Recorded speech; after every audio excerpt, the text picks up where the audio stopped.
if one of those teams, for example, oh yeah, sure, I go play for the Florida Panthers.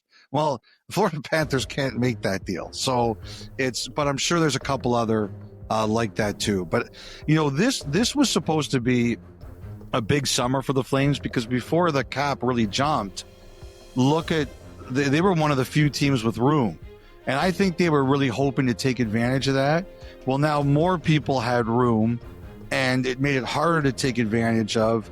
But I think Conroy sneakily was trying some bigger things that just didn't come to fruition. I think it was like, okay, if this is not there, we're not going to push it to a ridiculous stage. And that's what I think they've kind of looked at. Okay, so you think the sneakily looking at doing something big that's cooled off, or are they still considering things? I wouldn't be surprised if they're poking around a guy like Byram, but the thing is, like, I heard they were around a lot of the D that hit the market, but they had a limit. And so I think they were smart about that. And, I do think that they had something. I think it's been reported that they had something going with the Kings. I think we mentioned on the pod out of the draft that there was a team that they had something with that it just didn't, that Anderson wasn't willing to commit to. So the team didn't do it. And I think it's been reported that it was LA. So I don't think Conroy is afraid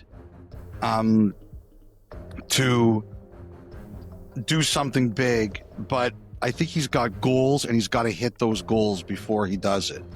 The one thing I do want to say is, I don't think I've ever been around something where there were more fake quotes attributed to me in the last week than Nazem Kadri.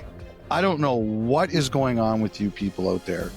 People were sending me these quotes that I'd said about Kadri, and I actually had to send them to the teams and say, guys, I know you're going to get calls about this. I didn't say this stuff. I just think with Kadri, the Flames have been asked about him before. They have him for term.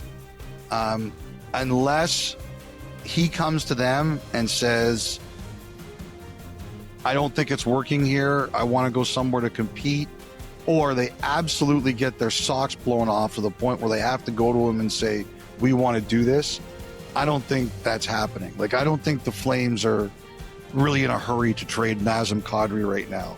Not after he had such a fantastic season for them. Okay, I'm glad you clarified that. Oh, it was crazy. The other one, too, is that I'm really, and Conroy talked about this, who steps up? I know a lot of the Calgary fans are really excited about a guy like Zane Parekh. There's spots. Who steps up? Excellent.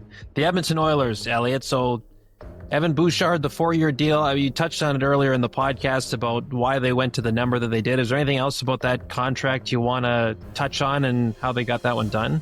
Yeah, initially I thought that was going to come in around 4 times 9.5, but as I mentioned, in arbitration he probably gets 10, and I think the threat of the offer sheet got it down to 10.5. Mangiapane, as I said with Toronto liked him, but they also had to move things around, right? So Edmonton's deal was right there, and he took it. And also, it doesn't hurt when you're going to be playing with Draisaitl, right? It's going to make a lot of guys look good. I think the other thing is, I think basically Edmonton went to check with all their guys who had no trade clauses, who they would want to move and say, okay, how many of you are willing to go places? And Arvidsson said he was, so he went. But, Nurse, I don't think he wants to go anywhere. Henrique, I'm not convinced he wants to go anywhere. So that's kind of where it ended up.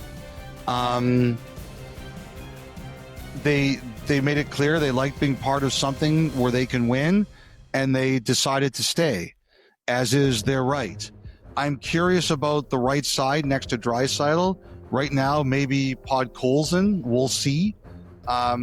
Who gets the opportunity to go play there. I think they tried a few things out there on the open market, but they were a bit limited in what they could do. They are going to get a new goalie coach. I'd said on a previous pod about maybe do they try and get a new backup for Skinner. If you're going to try a new approach in goal, I don't know if you should. Like, they did sign Matt Tompkins, but Calvin Pickard's been very good for them. And the more I think about it, the more I think if you believe there's a better approach for you, then maybe the better approach works with Pickard, who already was a very, very successful spot starter for you. So I'm not as certain that Edmonton should do that. Maybe what you just do is you try the new approach and see if that helps you. Then, of course, there's McDavid, and we'll see where this goes during the summer. This is not one I'm worried about. I'm not. I think he extends. I just don't know what the term of that is going to be. Right. And Kiprios made the point, and that was a good one. Like, it's different. You know, people point to Draisaitl a year ago and say, well, you know, he didn't sign till September. Like, it's okay if it doesn't happen right away. It's a different set of circumstances with McDavid, right? Yeah, Kyle, I'll say this. There wasn't much of a negotiation with Draisaitl. Yeah. I think they tried to say, Leon, this is the number. Like, he's like, no, this is the number. And I don't think they put up a huge fight. So I think at the end of the day, they realized Draisaitl was extremely important. Don't fight him too much. Get it done. I think there'll be no fight at all with McDavid. What do you want? Fine. Remember the last time he walked in, he said, or they walked in and said, we're not asking for 20%. And they're like, thank God. What are we going to pay you? We'll do it.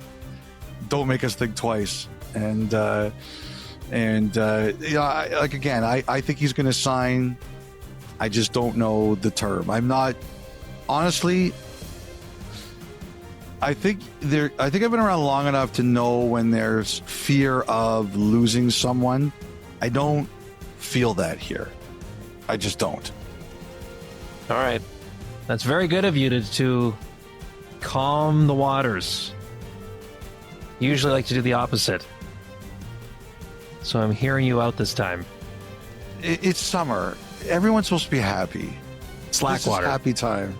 This is happy time. Happy time. Yeah. That's great. Los Angeles Kings. Big spenders, particularly on the back end, Elliot. $30 in total committed to Brian Dumoulin and Cody Ceci on the blue line. There's the addition of Perry. I think that's under the salary cap. Didn't I say $30 million? You said $30. And I knew what you meant, but I just was like, someone's going to say, hey, Bukowskis, it's $30 million, not 30. So I'm just stopping you here.